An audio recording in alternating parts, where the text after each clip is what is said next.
Hello everyone, welcome to the video. போன வீடியோல நம்ம வந்து H1 headings என்னென்ன H6 வரைக்கும் headings இருக்கு அந்த headings எல்லாமே பார்த்தோம். இன்னைக்கான வீடியோல HTML ஓட next topic that is நம்ம வந்து paragraphல இருந்து பார்க்க போறோம். paragraph பொறுத்த வரைக்கும் இப்போ headings எப்படி வந்து நமக்கு important point, important word நமக்கு denote பண்ணுதோ அதே மாதிரி paragraph அப்படிங்கிறது நார்மல் நம்ம டெக்ஸ்ட் எழுதுற மாதிரி தான். So these are the paragraphs. So ஒரு paragraph denote பண்றதுக்கு we have a p tag. நீங்க எப்போ ஒரு p tag நீங்க இன்சர்ட் பண்ணாலுமே உங்களுக்கு ஆட்டோமேட்டிக்கா முன்னாடியும் அதுக்கப்புறமும் ஒரு ஸ்பேஸ் வந்து உங்களுக்கு கிரியேட் ஆயிரும். கிளியரா? ஸோ இதுதான் வந்து இந்த செக்ஷன், இந்த பர்டிகுலர் செக்ஷன் வந்து இங்க பேராகிராஃப் இங்க ஸ்டார்ட் இங்க எண்ட் ஆகிறதுக்கு வந்து we denote a p tag. So for example நமக்கு வந்து ஒரு பேராகிராஃப் எடுத்துக்கிட்டீங்க அப்படின்னா இப்போ நம்ம இந்த டெக்ஸ்டே டிஸ்பிளே பண்ணுவோமே, இப்போ இந்த டெக்ஸ்டே நம்ம வந்து அங்கே டிஸ்பிளே பண்ணுவோம். ஓகே, இதை வந்து எனக்கு ப்ரௌசரில் டிஸ்பிளே ஆகணும். அப்போ H1 வந்து நான் என்ன கொடுக்குறேன்னா H1 வந்து நான் HTML பேரான்னு கொடுத்துறேன். இப்போ HTML பேரான்ற டிஸ்பிளே ஆயிடுச்சா. நெக்ஸ்ட் ஒன் பேராகிராஃப், பேராகிராஃப்க்கு p tag. ஓகே, நிறைய கம்பைலர்ஸ் வந்து நமக்கு ஆட்டோ கம்ப்ளீட் ஆப்ஷன் இருக்கும். அதாவது இப்போ நான் வந்து p tag ஸ்டார்ட் மட்டும் தான் பண்றேன். ஓப்பன் ஆங்கிள் பிராக்கெட் p போட்டு க்ளோஸ் பண்றேன், ஆட்டோமேட்டிக்காவே க்ளோஸ். ஸோ இது வந்து ஆட்டோ கம்ப்ளீட் அப்படின்னு சொல்லுவோம் இந்த ஃபீச்சருக்கு பேர். ஸோ தானாவே க்ளோசிங் டேக் வந்துடும். இப்போ எனக்கு இந்த மாதிரி வந்துருச்சு, நடுவில் வச்சுட்டு கண்டென்ட்டை பேஸ்ட் பண்றேன். ஸோ இந்த இடத்துல உங்களுக்கு பேராகிராஃப் மாதிரி வந்திருக்கா. இதுதான் வந்து உங்களுக்கு பேராகிராஃப் பிளாக். ஹெச் ஒன்க்கு அப்புறம் ஆட்டோமேட்டிக்காக உங்களுக்கு ஒரு லைன் ஸ்பேஸ் வந்திருக்கு, பேராகிராஃப் ஸ்டார்ட் ஆயிடுச்சு. Then we have another paragraph. கிளியரா? ஸோ நடுவில் 2 p tag போட்டிருக்கோம். ஸோ இங்கே செப்பரேட் பேராகிராஃபாக இருக்குல்ல, பிகாஸ் இந்த டெக்ஸ்ட்ல பார்த்தீங்கன்னா பீன்ற வேர்ட் இருக்கு, அதனால கம்பைலர் வந்து அதை கன்ஃபியூஸ் பண்ணிடுச்சு. நான் இந்த பியை வந்து ரிமூவ் பண்ணிடுறேன், டேகை ரிமூவ் பண்ணிடுறேன். பார்த்தீங்கன்னா பேராகிராஃப்ஸ் பார்த்தீங்கன்னா எல்லா பேராகிராஃபும் உங்களுக்கு இது மாதிரி ஒரு கம்ப்ளீட் பிளாக் ஆஃப் கேரக்டர்ஸ் மாதிரி தான் நமக்கு வரும்.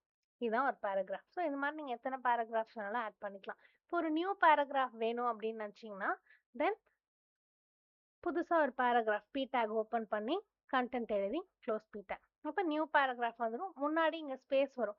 2 பேராகிராஃப் வந்து சேர்ந்து வராது, நடுவில் வந்து ஸ்பேஸ் உங்களுக்கு வந்துட்டு தான் நெக்ஸ்ட் பேராகிராஃப் ஸ்டார்ட் ஆகும். இப்போ நெக்ஸ்ட் பேராகிராஃப் போட்டிங்கன்னா ஒரு பேராகிராஃப் ஸ்பேஸ் வந்துட்டு தான் நெக்ஸ்ட் பேராகிராஃப் வந்து உங்களுக்கு ஸ்டார்ட் ஆகும். ஓகேவா? அண்ட் நெக்ஸ்ட் நமக்கு வந்து பார்த்தீங்கன்னா we have horizontal tag, horizontal and break tag ரெண்டுமே லாஸ்ட் செஷன் பார்த்தோம். ஹெச்ஆர் பொறுத்த வரைக்கும் ஹெச்ஆர்பிஆர் ரெண்டுமே நமக்கு எம்டி டேக்ஸ் தான். மெயினாக வந்து ஹெச்ஆர்பிஆர்லாம் நம்ம வந்து ஒரு பேராகிராஃப்ஸில் தான் யூஸ் பண்ணுவோம். இப்போ ஃபார் எக்ஸாம்பிள் இந்த ஹெட்டிங் பேராகிராஃப் எனக்கு முடிஞ்சிடுச்சு அப்படின்னா after this if I need a line break, இந்த இடத்துல நான் ஹெச்ஆர் டேக் போட்டேன்னா இப்போ இங்கே ஒரு லைன் பிரேக், அப்புறம் next paragraph then you can add a line break. கிளியரா? ஸோ இதுதான் வந்து ஹெச்ஆர் பொறுத்த வரைக்கும். பிரேக் பொறுத்த வரைக்கும் ஒரு பேராகிராஃப்குள்ளே அட் சம் பாயிண்ட் எனக்கு அந்த லைன் பிரேக் ஆகிட்டு புது லைனாக வரணும் அப்படின்னா பேராகிராஃப்க்கு நடுவில் நீங்கள் வந்து பிஆர் கொடுத்தலாம். ஃபார் எக்ஸாம்பிள் இந்த பேராகிராஃப் இஸ் அ பிளாக்ன்னு இருக்கா, இந்த டேக் அப்படின்றதுக்கு அப்புறம் எனக்கு ஒரு லைன் ஸ்பேஸ் வேணும், ஒரு லைன் பிரேக் வேணும் அப்படின்னா அந்த பாயிண்ட் எங்கே இருக்குன்னு பாருங்க, டேக் இங்கே இருக்கு, பிஆர் கொடுத்துட்டிங்கன்னா இங்கே லைன் ஸ்டார்ட் ஆகாமல் கண்டினியூ ஆகாமல் பிரேக் ஆகிட்டு திருப்பி இந்த ஃப்ரெஷ்ஷாக ஸ்டார்ட் ஆகுது பாருங்க, நியூ லைன்லேருந்து ஸ்டார்ட் ஆகுதா. So that's the break tag. கிளியரா? இது வந்து நம்ம last session HR and BR tag பார்த்தோம். நெக்ஸ்ட் நம்ம பார்க்க போகிற டேக் பார்த்தீங்கன்னா இந்த ப்ரீ டேகும் பேராகிராஃப் டேகும் கிட்டத்தட்ட சேம் தான். ஆனால் p tagல பார்த்தீங்கன்னா எந்த ஒரு ஸ்பேஸுமே உங்களுக்கு வந்து மெயின்டைன் ஆகாது. இப்போ ஃபார் எக்ஸாம்பிள் நான் இங்கே வந்து ஒரு கோட் எடுத்திருக்கேன், இந்த கோடை உங்களுக்கு டிஸ்பிளே பண்ணி எழுதி காட்டுறேன். இப்போ இங்கே எனக்கு ஒரு p tag இருக்கு, இங்கே எனக்கு ஒரு ப்ரீ டேக் இருக்கு, ப்ரீ அண்ட் பி. நான் ரன் பண்ணுறேன், எனக்கு p tag யூஸ் பண்ணி நான் இங்கே எழுதியிருக்கேன், நேம் தனியாக எழுதியிருக்கேன், ஏஜ் தனியாக எழுதியிருக்கேன், டிபார்ட்மெண்ட் தனியாக எழுதியிருக்கேன். ஆனால் இது எதுவுமே எனக்கு தனித்தனி லைன்ஸில் வரல. பார்த்தீங்கன்னா தெரியும் எல்லாருமே சேர்ந்து ஒரே லைனில் வந்திருக்கு. ஸோ பேராகிராஃப் டேக் பொறுத்த வரைக்கும் நம்ம கொடுக்குற அந்த எம்டி ஸ்பேசஸ் எல்லாமே இக்னோர் ஆயிடும். ஸோ என்ன ஆகும்னா நமக்கு எல்லாமே ஒரே லைனில், தட் இஸ் ஸ்பேஸ்லாம் இருந்துச்சுன்னா ஸ்பேஸை இக்னோர் பண்ணிட்டு ஸ்பேஸ் இல்லாமல் எப்படி இருந்துச்சோ அந்த டெக்ஸ்ட் தான் உங்களுக்கு பிரிண்ட் ஆகும். கிளியரா? Now when you see the pre tag, எனக்கு நான் இங்க என்ன ஸ்பேஸ் கொடுத்துருக்கேனோ அதே ஸ்பேஸ்ல எனக்கு வருது. நேம் கொடுத்துட்டு கொஞ்சம் ஸ்பேஸ் கொடுத்துருக்கேன், அதே ஸ்பேஸ்ல வந்திருக்கா. ஏஜ் நியூ லைன்ல கொடுத்துருக்கேன், அதே இடத்துல வந்திருக்கா. டிபார்ட்மெண்ட் நியூ லைன், அதே இடத்துல வந்திருக்கா. ஸோ பி டேக்கும் ப்ரீ டேக்கும் என்ன டிஃபரன்ஸ்னா, பி டேக்ல உங்களுக்கு எந்த விதமான ஸ்பேசஸுமே மெயின்டைன் ஆகாது. Okay, all the extra spaces will be ignored. கிளியரா? பட் ப்ரீ பொறுத்த வரைக்கும் நீங்க எங்கெங்கெல்லாம் ஸ்பேஸ் கொடுக்குறீங்களோ ஸ்பேஸ்லாம் உங்களுக்கு ரிசர்வ் ஆகும். ஓகே, எங்கெல்லாம் லைன் பிரேக் விடுறீங்களோ அந்த இடம் உங்களுக்கு ப்ரிசர்வ் ஆகும். கிளியரா? So P stands for preformatted text. This is very very important. இப்போ ஏதாச்சும் ஒரு போயம் பிரிண்ட் பண்ணும், சரிங்களா? இப்போ திருக்குறள்லாம் எடுத்துக்கிட்டிங்கன்னா எனக்கு ஃபர்ஸ்ட் இதில் 4 வேர்டு இருக்கணும், நெக்ஸ்ட் இதில் 3 வேர்டு இருக்கணும். இதான் மேண்டேட்ரி, இந்த ஆர்டர் தான் ஃபார்ம் ஆகணும். இப்போ நான் பி டேக் யூஸ் பண்ணா 8 வேர்ட்ஸுமே ஒரே லைனில் வந்துடும், இந்த மாதிரி வந்துடும். ஸ்பேஸ் எதுவுமே, அந்த லைன் பிரேக்லாம் எதுவுமே நமக்கு மெயின்டைன் ஆகாது. இதுவே நான் ப்ரீ டேக்ல யூஸ் பண்ணா நீங்க தனியா பிரேக்லாம் எதுவுமே கொடுக்க வேண்டாம்.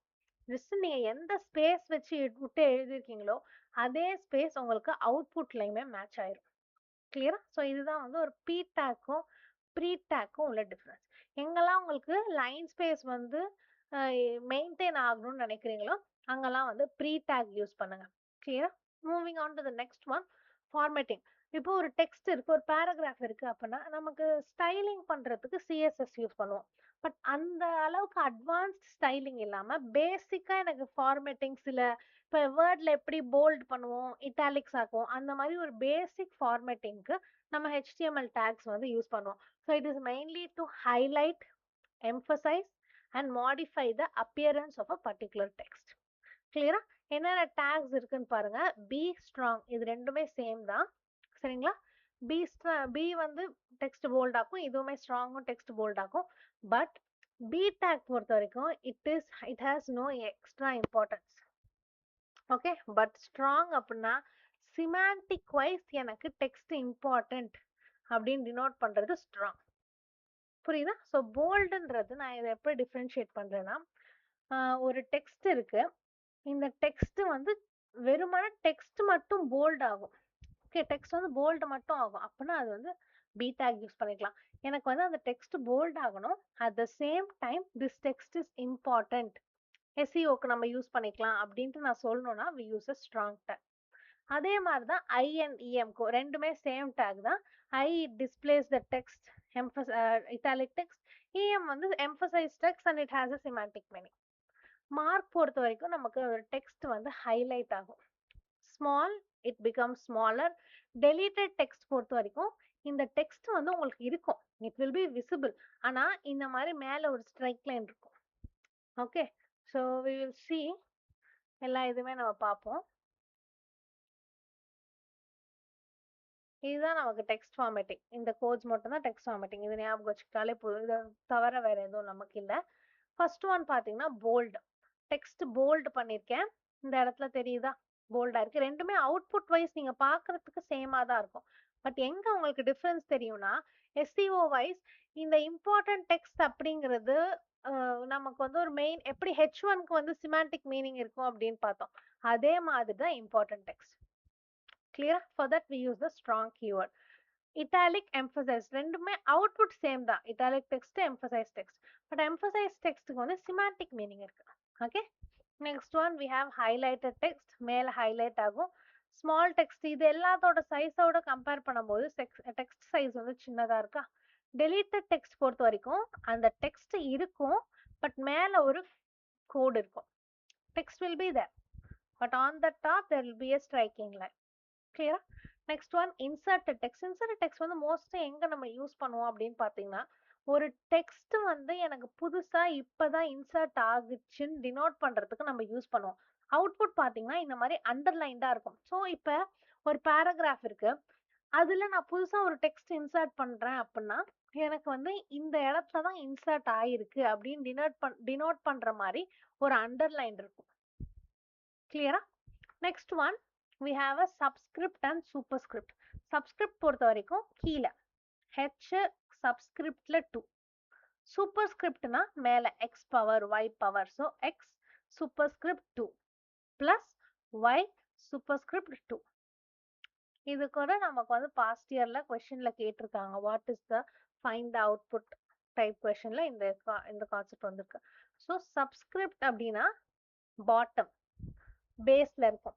சூப்பர்ஸ்கிரிப்ட்னா பவர்ல இருக்கும். SUPனா சூப்பர். சப்னா கீழே. எப்படி சப்வே, சப்வேனா நமக்கு ரோடுக்கு கீழே போறது தான் சப்வே. கரெக்டா? ஸோ அப்போ கீழே.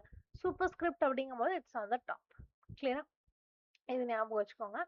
ஸோ டிஃப்ரென்ஸ் பார்த்தீங்கன்னா இதுதான் நமக்கு டிஃப்ரென்ஸ். ஒரு பிக்கும் ஸ்ட்ராங்க்கும் உள்ள டிஃப்ரென்ஸ். பி ஸ்ட்ராங் ரெண்டுமே டெக்ஸ்ட்டை போல்ட் ஆக்கும். பட் பி வந்து டெக்ஸ்ட்டை போல்ட் மட்டும்தான் ஆக்கும். ஸ்ட்ராங் தான் இந்த டெக்ஸ்ட் வந்து இம்பார்ட்டன்ட் அப்படிங்கிறத சிமாண்டிக் வைஸ் நமக்கு இது பண்ணும். சிமாண்டிக் வைஸ் நமக்கு டிஸ்பிளே பண்ணும். கிளியரா? ஸோ ஃபிசிக்கல் ஃபார்மேட்டிங் அப்படின்னா only the appearance will change. இப்போ டெக்ஸ்ட் இருக்குன்னா டெக்ஸ்ட் போல்ட் ஆகும். அப்பியரன்ஸ்ல மட்டும் சேஞ்சஸ் இருந்துச்சு, that is a physical formatting. Semantic formatting அப்படின்னா அந்த டெக்ஸ்டுக்கே நமக்கு ஒரு மீனிங் கிடைக்கும். கிளியரா? நம்ம வெறுமனா ஒரு ஒரு ஹைலைட் மட்டும் பண்ணல. இந்த ஹைலைட்டட் டெக்ஸ்டுக்கு ஒரு மீனிங் இருக்கு. ஸோ அந்த மாதிரி மீனிங் கொடுக்கறது வந்து நம்ம சிமாண்டிக் ஃபார்மேட்டிங் அப்படின்னு சொல்லுவோம். ஸோ இது எங்கெங்கெல்லாம் நமக்கு வந்து accessibility, that is visually impaired students இருக்காங்க, அவங்க வந்து நம்ம சைட்டை சர்ச் பண்ணுறாங்க பார்க்குறாங்க அப்படின்னா அவங்களோட இதில் இந்த மாதிரி இம்பார்ட்டன்ட் டெக்ஸ்ட்லாம் போல்டாக இருக்கிறது வந்து நார்மல் டெக்ஸ்டாக தான் படிக்கும். பட் அதுவே ஸ்ட்ராங் டெக்ஸ்டாக இருந்துச்சுன்னா அது வந்து this is a important word அப்படிங்கிறது நமக்கு சொல்லும். ஓகே, சர்ச் இன்ஜின் ஆப்டிமைசேஷன்ஸ்க்கு எல்லாமே semantic formatting is more useful. So EM tag, strong tag எல்லாமே நமக்கு சிமாண்டிக் ஃபார்மேட்டிங் கீழே வரும். பி டேக் அண்ட் ஐ டேக்லாம் நமக்கு வந்து ஜஸ்ட் ஃபிசிக்கல் ஃபார்மேட்டிங், அப்பியரன்ஸை சேஞ்ச் பண்ணும். கிளியரா? Moving on to the next one நம்ம பார்க்க போகிறது HTML attributes. இப்போ நம்ம வந்து இவ்வளோ நேரம் டேக்லாம் பார்த்துட்டு இருந்தோம். டேக்ல என்னென்ன பார்த்தோம்? P டேக் பார்த்தோம், தென் we saw about H1. So இந்த நிறைய டேக்ஸ் பார்த்தோம். இந்த டேக்ல நம்ம சில ஸ்பெஷல் ப்ராப்பர்ட்டிஸ் கொடுப்போம். அந்த ப்ராப்பர்ட்டிஸ் வந்து எதை பேஸ் பண்ணியிருக்கோம்னா based on their behaviour, appearance, functionality, இது எல்லாமே டினோட் பண்ணுறது தான் நம்ம கொடுக்குற ஸ்பெஷல் ப்ராப்பர்ட்டிஸ். அந்த ஸ்பெஷல் ப்ராப்பர்ட்டிஸை தான் நம்ம ஆட்ரிபியூட்ஸ் அப்படின்னு சொல்லுவோம். கிளியரா? ஆட்ரிபியூட்ஸ் எப்பவுமே நம்மளோட ஸ்டார்டிங் ஓப்பனிங் டேக் இருக்குல்ல, ஓப்பனிங் டேக்ல தான் எழுதுவோம். க்ளோசிங் டேக்ல எழுதுற மாதிரி எந்த ஒரு ஆட்ரிபியூட்டுமே கிடையாது. எல்லா ஆட்ரிபியூட்ஸுமே நம்ம ஓப்பனிங் டேக்ல தான் எழுதுவோம். எப்படி எழுதுவோம்னு பார்க்கலாம். இப்போ tag name attribute equal to value, இப்படிதான். இதுதான் ஆட்ரிபியூட் சின்டாக்ஸ். எல்லா ஆட்ரிபியூட்ஸ்க்கும் ஒரு நேம் இருக்கு. That attribute equal to value, அப்புறம் content, then closing tag. Okay, மெயினாக என்னென்ன ஆட்ரிபியூட்ஸ் இருக்குன்னு பார்த்தீங்கன்னா நமக்கு href, இது வந்து நம்மளோட டெஸ்டினேஷன் URL. ஒரு ஆங்கர் டேக், லிங்க்குக்கு வந்து ஆங்கர் டேக் பார்த்தோம். இது வந்து எந்த இடத்துக்கு ரீச் ஆகணும், நம்மளோட டெஸ்டினேஷன். இப்போ லிங்கை கிளிக் பண்ணால் லிங்க் வந்து ஒரு அட்ரஸ்க்கு நம்மளை கூட்டிகிட்டு போகணும்ல, அந்த அட்ரஸை ஸ்பெசிஃபை பண்ணுற இடம் தான் நமக்கு இந்த href. href equal to address போட்டிங்கன்னா அந்த அட்ரஸ்க்கு நமக்கு ரீச் ஆகும். நெக்ஸ்ட் ஒன் பார்த்தீங்கன்னா சோர்ஸ், SRC. இது வந்து இப்போ ஒரு இமேஜ் ஃபைல் இருக்கு, ஆடியோ ஃபைல் இருக்கு, வீடியோ ஃபைல் இருக்குன்னா அதை கொடுக்கறதுக்கு நம்ம சோர்ஸ் யூஸ் பண்ணுவோம். கிளியரா? SRC equal to alt. Alt பொறுத்த வரைக்கும் ஒரு இமேஜ் இருக்கு, எனக்கு இமேஜ் லோட் ஆகலை அப்படிங்கும்போது we get the alt. So இந்த சோர்ஸ், ஆல்ட், வித், ஹைட் இது எல்லாமே மோஸ்டாக வந்து ஒரு இமேஜ் எலமெண்ட்டுக்கு தான். இமேஜ் டேக்கு நம்ம சோர்ஸ், ஆல்ட், வித்னா width, height, then title. Okay, then we have style. Style tag பொறுத்த வரைக்கும் நமக்கு இது வந்து ஒரு இன்லைன் CSS attribute. CSS பார்க்கும்போது இது இன்னும் டீட்டெயில்டாக டெப்த்தில் பார்ப்போம். So it is one of the style equals அப்படிங்கிறது வந்து இன்லைன் சிஎஸ்எஸோட. சிஎஸ்எஸ் வந்து நமக்கு 3 டைப் இருக்கு. we have inline, internal, external. So அதில் இன்லைன் வந்து இன்லைன் சிஎஸ்எஸ் வந்து HTML கூடயே சேர்ந்து எழுதுவோம். ஓகே, அந்த மாதிரி எழுதுற CSS ஓட சின்டாக்ஸ் பார்த்தீங்கன்னா இதுதான், style equal to colour colon red. கிளியரா? Next one we have ID and class. this is very important attributes. So இதுதான் வந்து நம்ம நெக்ஸ்ட் ஐடி பார்த்தீங்கன்னா ஜாவாஸ்கிரிப்ட் கோட் எழுதுறோம்ல, ஜாவாஸ்கிரிப்ட் கோட் எழுதும் போது ID will be very important. And class பொறுத்த வரைக்கும் சிஎஸ்எஸ் கோடுக்கு நம்ம வந்து கிளாஸ் வச்சு ஆக்சஸ் பண்ணிக்கலாம், ஐடி வச்சு ஆக்சஸ் பண்ணிக்கலாம், பட் கிளாஸ் வச்சு இட் இஸ் மோர் ப்ரிஃபர்ட். கிளியரா? இது எல்லா ஆட்ரிபியூட்ஸுமே நம்ம இன் டெப்த்தில் பார்ப்போம். These are the commonly used attributes. And then we have language. Language specifier வந்து இது அந்த பர்டிகுலர் HTML டாக்குமெண்ட்டோட லாங்குவேஜை வந்து நமக்கு ஸ்பெசிஃபை பண்ணும். ஸோ ENனா இங்கிலீஷ், அந்த மாதிரி அரபிக், தென் தமிழ், ஒவ்வொரு லாங்குவேஜஸ்க்குமே ஒவ்வொரு கோட் இருக்கு. ஓகே, அந்த கோட் நீங்க போட்டீங்கன்னா பர்டிகுலர் லாங்குவேஜ் வந்து உங்களுக்கு வந்துடும். Okay, moving on to the next one, link. Link பொறுத்த வரைக்கும் we also call this as a hyperlink. எதெல்லாம் லிங்க் பண்ணலாம்னா, you can link it to a document, you can link it to a website, email address, இல்லைன்னா நான் web பேஜ்ல இருக்கிற, for example நான் டாப்ல இண்டெக்ஸ்ல இருக்கேன், கிளிக் பண்ணா அங்க இருந்து இன்னொரு பார்ட்டுக்கு போற மாதிரி வித்தின் வெப்சைட்டுமே நீங்க வந்து லிங்க் பண்ணிக்கலாம், within the same web page. Okay, link பொறுத்த வரைக்கும் நமக்கு டேக் நேம் பார்த்தீங்கன்னா ஆங்கர், ஏ டேக் யூஸ் பண்ணோம். கிளியரா? அந்த லிங்க்னு ஒரு டேக் யூஸ் பண்ணுவோம்ல, அது வந்து ஃபேவ் ஐகான் அந்த மாதிரி லிங்கிங்க்கு தான் லிங்க் டேக் யூஸ் பண்ணுவோம். Okay, normal link, hyper link insert பண்றதுக்கு we use the anchor tag, a tag. இது ஞாபகம் வச்சுக்கோங்க. ஓகே, ஸோ ஏ டேக் பொறுத்த வரைக்கும் சின்டாக்ஸ் இப்படி தான். a equal to a open angle bracket a, attribute கொடுங்க href equal to url. Then டெக்ஸ்ட்டுக்கு லிங்க் கொடுக்கணும், that this is must. கிளியரா? தென் a. ஸோ இப்போ ஒரு லிங்க் நான் கொடுக்கணும் அப்படின்னா, இப்போ இந்த இடத்துல எடுப்போம். இப்போ ஒரு லிங்க் கொடுக்கணும் அப்படின்னா,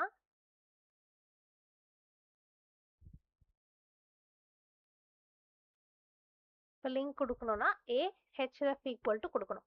இப்போ இந்த இடத்துல லிங்க் ஓப்பனாக இருக்கா, இப்போ நான் இந்த டெக்ஸ்ட் கொடுக்காம விட்டுட்டேன்னா எனக்கு எதுவுமே டிஸ்பிளே ஆகாது, எம்டியாக இருக்கும். So I should give the content, that is must. I give Vicky. இப்போ இந்த இடத்துல விக்கின்னு தெரியுதா?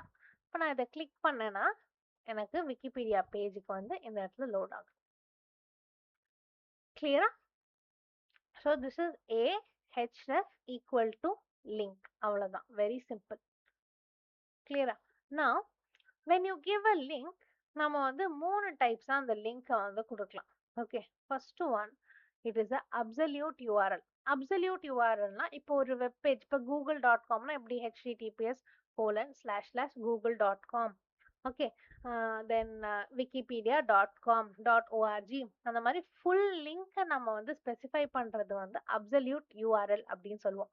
ரிலேட்டிவ் URL அப்படின்னா நம்மளோட வெப் பேஜ்லே ஓகே கரண்டா ஒரு புது ஃபைல் கிரியேட் பண்றது வந்து that's a relative URL. Okay, so about.html open பண்ணுங்க அப்படின்னா எனக்கு இந்த இடத்துல நான் என்ன பண்றேன், index.html ஒரு ஃபைல் இருக்கு. நான் வந்து ஒரு புது ஃபைல் கிரியேட் பண்றேன், HTML ஃபைல். அண்ட் இந்த HTML ஃபைலோட நேமை வந்து about.html வைக்கிறேன். ஸோ எப்பவுமே லோயர் கேஸ்ல நேமிங் பண்ணும்போது லோயர் கேஸ்ல கொடுங்க. about.html நான் புது HTML ஃபைல் ஓப்பன் பண்ணியிருக்கேன். அதில் வந்து நான் ஒரு h1 கொடுக்குறேன். This is about us page. நான் ஒரு h1 கொடுக்குறேன். கிளியரா? அப்போ எனக்கு index.html தான் ரன் ஆகுது, index.html தான் ரன் ஆகுது. about.html நான் கொடுக்கணும் அப்படின்னா ஃபர்ஸ்ட் நம்ம என்ன பண்ணோம்னா index.html நான் aboutக்கு ஒரு லிங்க் வைக்க போறேன். எப்படி லிங்க் வைக்கணும்னா இந்த மாதிரி ahref equal to about us. Clear? So நான் இந்த இடத்துல என்னோட about us கிளிக் பண்ணேன்னா about us பேஜுக்கு போயிடுது. This is about us page. கிளியரா? நான் ரன் பண்றேன். இது வந்து என்னோட index.html ரன் ஆகுது. about us நான் டெக்ஸ்ட் கொடுத்துருக்கேன். கிளிக் பண்றேன். கிளிக் பண்ணேன்னா about us பேஜுக்கு போயிடுது. about usல நம்ம கொடுத்துருக்கோம்ல, this is about us page. So அந்த கண்டென்ட் வந்து லோட் ஆயிடுச்சு. இதுக்கு பேர் வந்து ரிலேட்டிவ் URL. கிளியரா? நெக்ஸ்ட் ஒன், ரெண்டு டைப் தான். அப்சல்யூட் URLனா ஒரு வெப்சைட்டோட லிங்கை டைரக்டா கொடுத்துட்டீங்கன்னா தட்ஸ் அப்சல்யூட் URL. இல்ல எனக்கு வந்து ஒரு வெப் பேஜ், இன்னொரு வெப் பேஜோட HTML பேஜோட லிங்க் கொடுத்தோம்னா that's a relative URL. Okay, then we have something called as a target attribute. So இப்போ எனக்கு வந்து எந்த இடத்துல ஓப்பன் ஆகணும், சேம் ப்ரௌசரா, இல்லைனா ஒரு blank பேஜ்லையா, இல்லைனா ஒரு பேரண்ட் ஆர் டாப். இதுதான் நமக்கு வந்து 4 டார்கெட் attributes இருக்கு. இந்த target attributes are very very important.